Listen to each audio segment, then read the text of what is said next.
Well, hello there.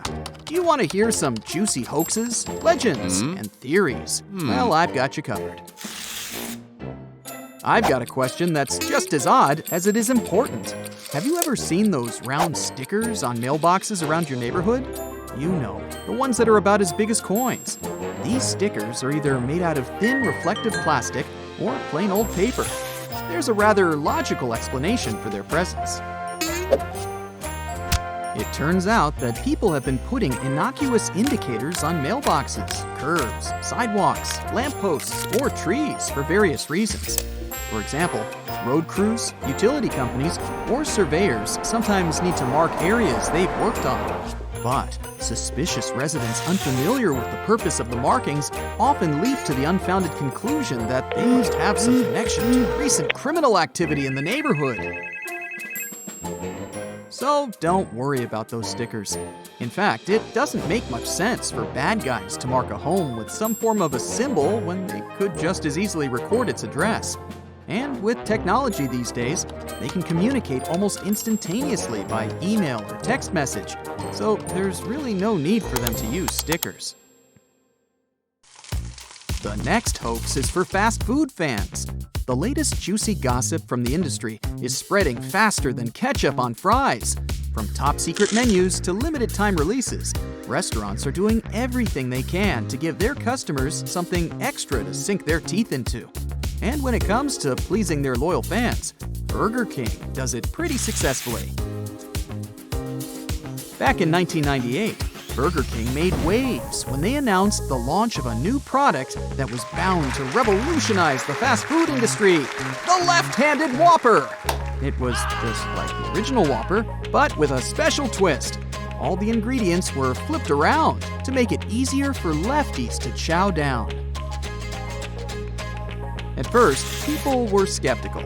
After all, left-handed people have been making do with right-handed utensils for years. Surely they could handle a burger. But Burger King was serious about this. They took out a full-page ad in USA Today to announce the launch, and the response was overwhelming. Thousands of orders poured in, and lefties everywhere rejoiced. But here's the catch. It was all a joke. The left-handed Whopper was nothing but a prank pulled by Burger King on April Fool's Day.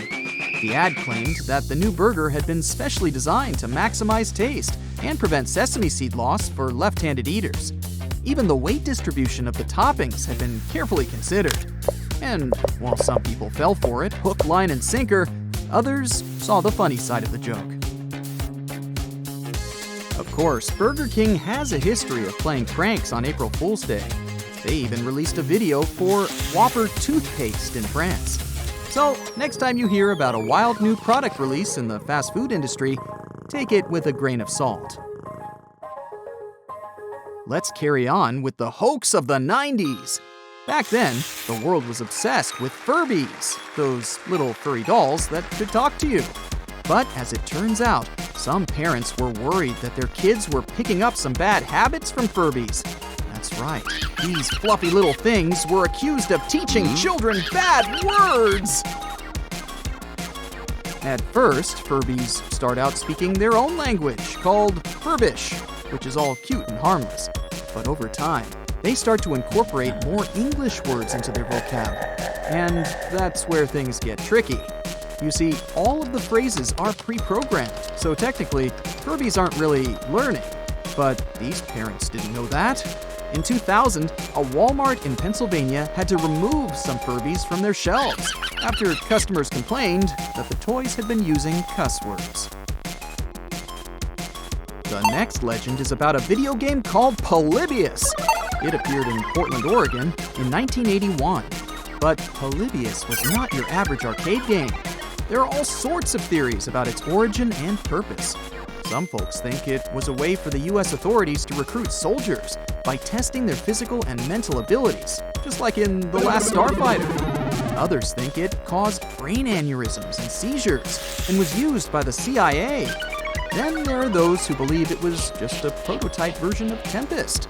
It's not clear if Polybius was real or how all these rumors and stories came to be in the first place. There are numerous allegations revolving around this on the internet. Now it's October 15th, 2009. Richard and Mayumi have just launched a homemade silver flying saucer balloon into the sky above Colorado. Everything's normal till the part when they start claiming that their 6-year-old son Falcon is stuck inside the balloon as it's soaring 7,000 feet in the air for 90 minutes. The incident is known as the Balloon Boy hoax, and it quickly became a global sensation.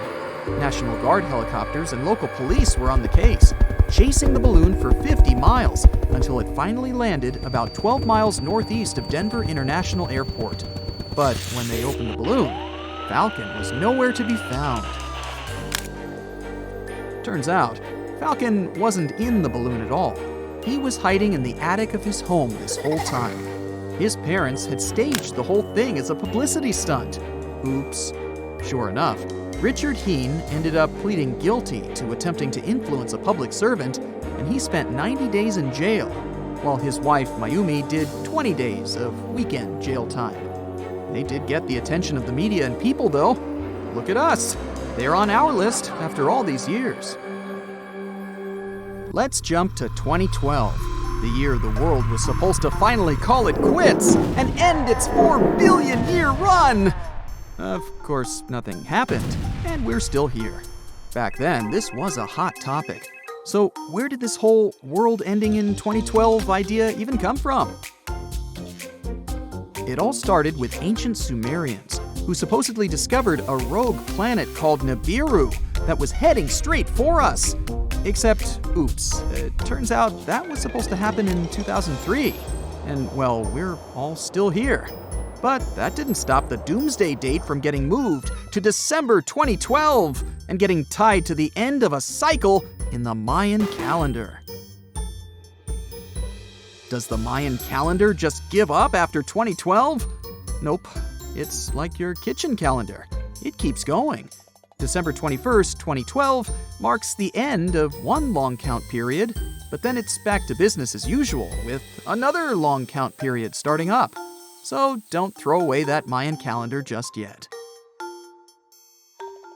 Back in 1912, Charles Dawson claimed he had found the missing link between apes and humans. He said he had dug up some skull fragments in Piltdown, East Sussex. It was declared that these pieces belonged to a human ancestor from 500,000 years ago. But the bones didn't belong to any previously unknown early human. In fact, they were the altered mandible and teeth of an orangutan, combined with the cranium of a fully developed human. It took 41 years for people to finally figure out it was all a hoax. The Piltdown Man hoax was super convincing because, at the time, scientists believed that big brains came before modern omnivorous diets. The forgery had evidence to support that theory. So, let this be a lesson to all of us. Question the source, and don't believe everything you hear or see on the matter. Now, get ready for the flight of your life with the miraculous flying penguins! In 2008, a BBC film trailer created this hoax. This prank involved a fake documentary called Miracles of Evolution, which supposedly showed Adelie penguins flying in the air. The story was widely reported in several newspapers, including the Daily Mirror and the Daily Telegraph, and even fooled some readers into thinking it was real. Once again, we see how April 1st can go, and why we should be skeptical about what we read and believe. It was fun reviewing these legends, though, don't you think?